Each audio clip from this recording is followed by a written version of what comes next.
You can probably sum up the strained geopolitical relationship between the US and China in a single word: Taiwan. That small island off the coast of mainland China has been a thorn in their side ever since the retreat of the Republic of China from the island in 1949. Even today, China refuses to acknowledge that Taiwan exists as a separate entity, fervently claiming that it's part of China instead.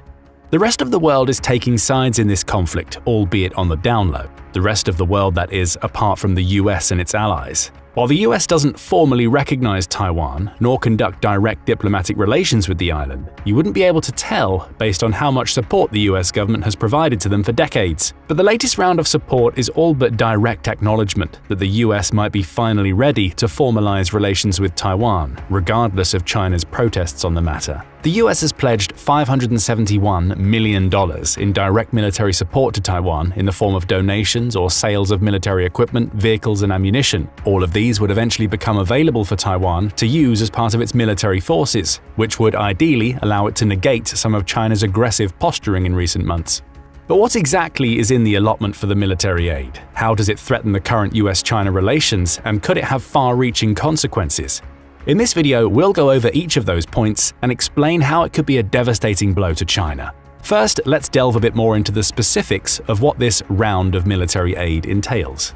Understandably, both the US and Taiwan governments are tight-lipped when it comes to divulging the actual specifics of what kind and amount of equipment Taiwan is going to get this time. According to a statement directly from the White House, this round of military aid will include up to $571.3 million in defense articles and services of the Department of Defense and military education and training to provide assistance to Taiwan. One of the few actual details that were divulged is the payment distribution, where roughly $265 million would go toward purchasing and outfitting 300 tactical radio systems, and another $30 million would go to 16 gun mounts. However, there are no specifics on the type and model of either equipment, so there's hardly any point in speculating about its contents before any more news eventually surfaces. Unfortunately, that might take a while, as military procurement of this scale can sometimes take years. Even if Taiwan pays immediately, receiving newly made equipment could mean a delay of years before the country actually receives the equipment. What is known is that it isn't even the first package of military aid that the US sent in 2024.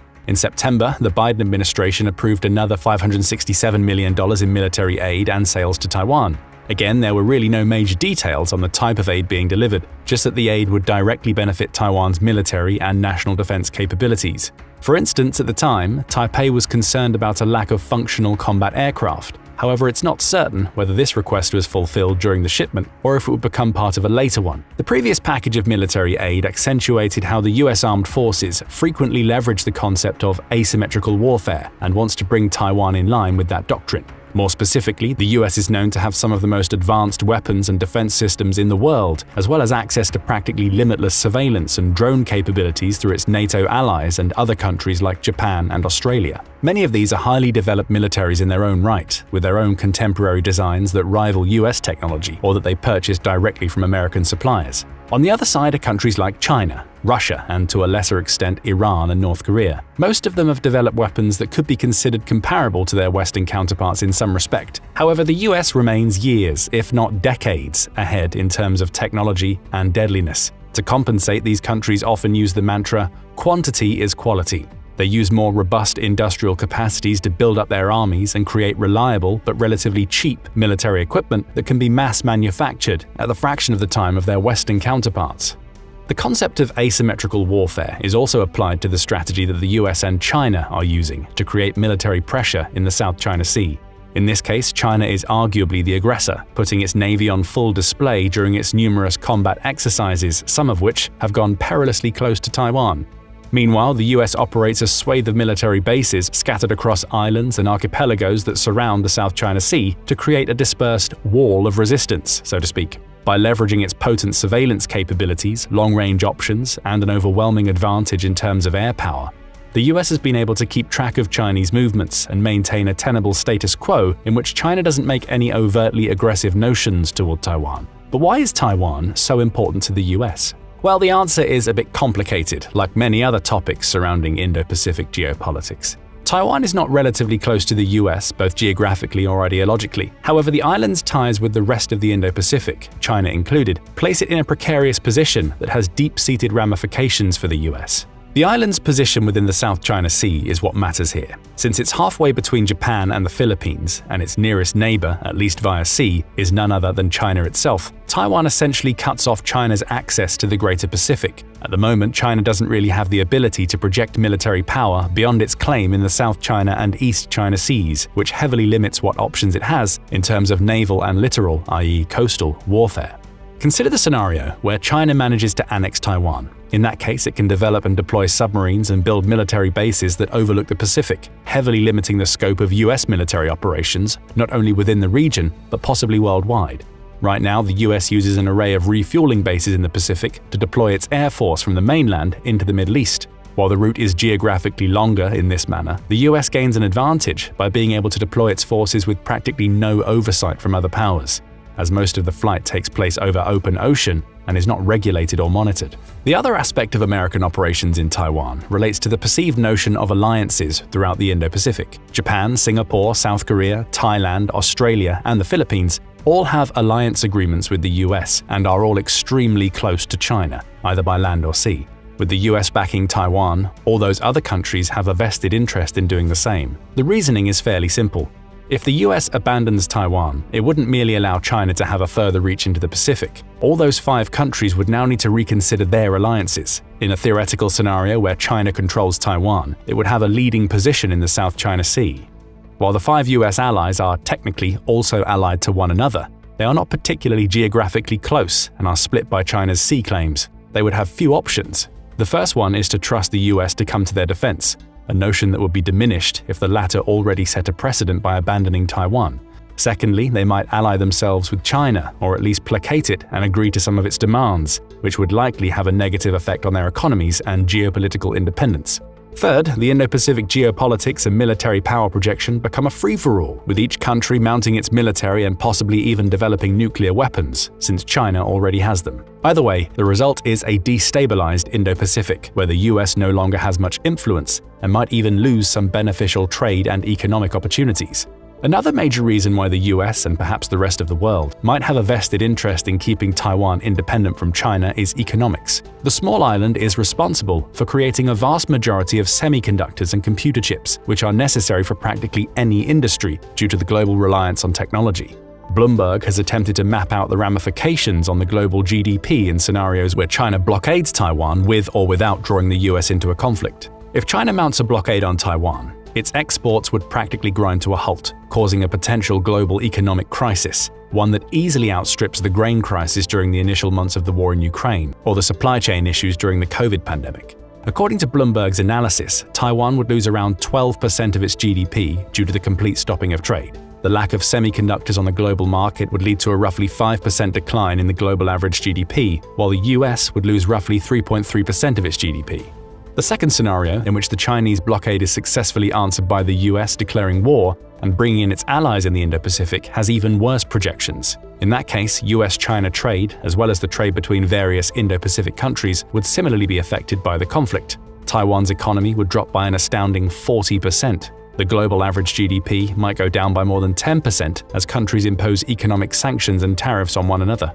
However, the countries in Southeast Asia would be disproportionately affected as they enter a wartime economy and have to contend with China withdrawing its own trade. The two scenarios might seem a bit paradoxical when you take an overview of only the economic numbers. Based on these figures, the world would technically lose less in terms of economic growth if China blocked Taiwan unimpeded. However, you have to keep in mind the geopolitical ramifications of this move. If the US doesn't defend Taiwan, the action would essentially be a repeat of the invasion of Ukraine, only this time, NATO wouldn't come to the rescue. The result is an authoritarian takeover of a democratic country, a move that could plunge the world into another Cold War or even the Third World War. To that end, the US maintaining unofficial relations with Taiwan and reinforcing its national security goes beyond the former's image of world police. It shows the basics of international relations when it comes to protecting a country's sovereignty and maintaining its borders. Additionally, whether or not the US decides to intervene, the economic ramifications are still a net negative for the entire world. And if China does manage to annex Taiwan, it will be able to control where and how it exports its products. Considering that China would use the move to project more military and geopolitical power into the region, it's highly unlikely that an annexation of Taiwan would then lead China to increasing its trade with the US. It's more likely that the US loses out on vital semiconductor and chip trade, which would then cripple its domestic industries and research opportunities. Essentially, what would start with a loss of economy could spiral into China quickly catching up to the US's technological levels, especially in terms of military capabilities. So with that in mind, what is the US doing to protect Taiwan exactly? Well, the details that come with each round of military aid and sales to Taiwan are never disclosed to the public, leading to plenty of speculation but very little substance. Both military aid packages in 2024, in September and December, only mention that the US still maintained its stance on providing mutually beneficial national defense-related services and military training. Out of the available details for 2024 is that Taiwan actually received new US-made Abrams M1A2 tanks, which are among the most technologically advanced and reinforced military vehicles to date. However, this is part of an order that was placed back in 2019, showcasing the pace at which military aid and sales are actually accomplished. The reports on the tanks finally arriving in Taiwan to replace the obsoleting models from the Cold War also mention that the US still has 70 more tanks to deliver as part of the same order. The rest of the tanks are expected to arrive between 2025 and 26. In a similar vein, most sales that the US has announced for Taiwan are either in progress or have been completed a long time ago and have only recently been fulfilled by the US defense contractors. Due to Taiwan being a relatively small island nation, its national defense systems favor long-range deterrent strategies, such as anti-air defense systems and missile platforms, rather than traditional land vehicles.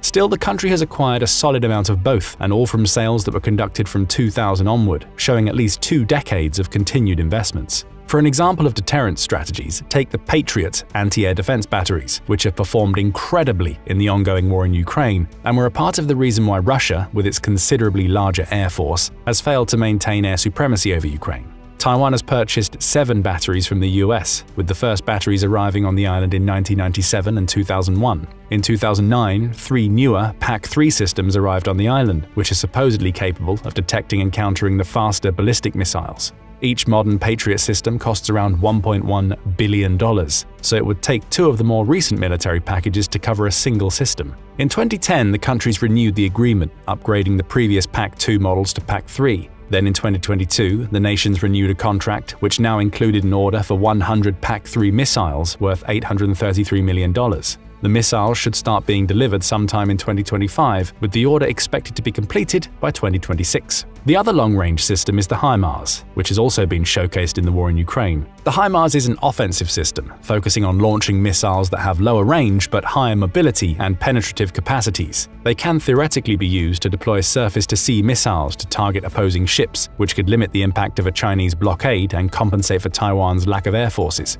The first administration of President Donald Trump was the one responsible for selling the HIMARS system to Taiwan, with an order of 11 systems and 64 missiles worth $436 million in 2020. Like before, the systems are only expected to arrive sometime between 2025 and 26, likely in waves.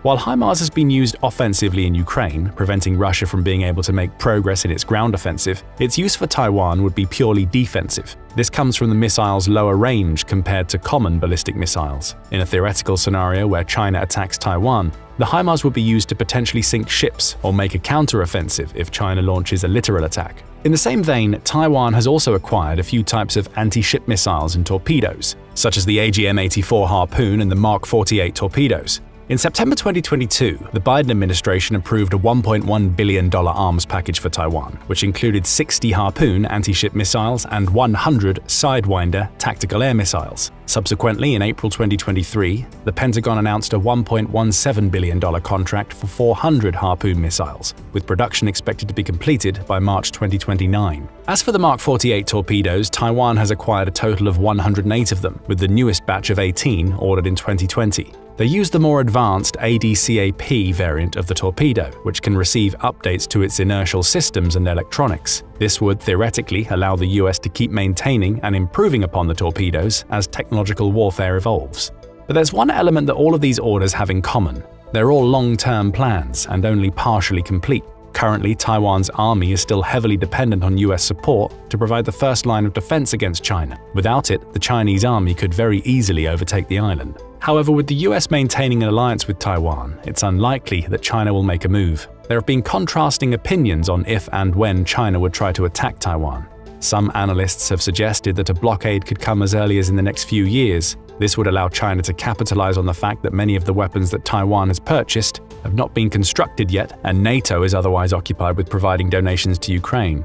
Of course, this doesn't take into account the current military advantage that the US has over Chinese forces. Most of the recently revealed Chinese equipment, vehicles, and even ships can't even come close to their American counterparts. In pretty much every report, the Chinese military is experiencing some issues with testing their equipment. Their supposedly 5th-plus generation fighter needed at least 5 engine overhauls, and its stealth capabilities were pilfered from a 3rd-generation stealth fighter from the US with minimal improvements. Their aircraft carrier, while decent, has relatively little in terms of actual firepower or strategic capability. Another option would be for China to attack near the end of the decade, but this presents even more issues. The Taiwanese weapon shipments will likely be completed by then, and the US has already unveiled the next-generation stealth bombers, which should completely blow their predecessors out of the water.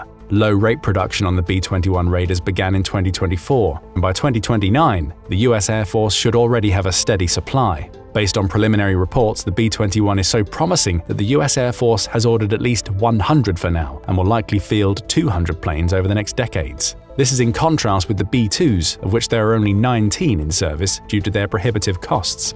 Additionally, the US Marine Corps has already started to be completely overhauled. By divesting most of their tanks and heavier vehicles, the Marines are expected to turn into guerrilla-like littoral combat units. With the US having several military bases on the islands in the Pacific, the Marine Corps can use drones and long-range missiles to perform area denial and surveillance. The Marine Corps force redesign is expected to be completed by 2030, meaning that it will only become harder for China to make an offensive move. This puts the most realistic theory of a Chinese attack somewhere after 2030. Some believe that a plan will coalesce before 2049, as that's the expected end date for the Chinese Dream, the current president's objective for China to become the world's biggest power. Obviously, annexing Taiwan plays into that plan, as it would signal that China has more influence and military power in the area than the US. However, by then there's no telling what can happen. While the war in Ukraine is perhaps the most reliable indicator of how technologically advanced nations can wage war against one another, NATO hasn't really given its all when it comes to providing military donations. Most weapons seen in Ukraine are relatively old designs, retrofitted with small improvements or novel small-scale drones that aren't quite suitable for cross-ocean warfare like the theoretical US-China conflict would be.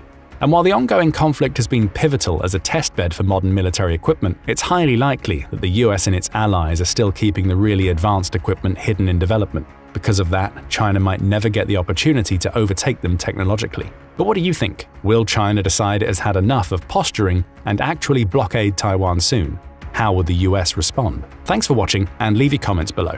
Now go and check out "The US just gave Russia another devastating blow," or click this other video instead.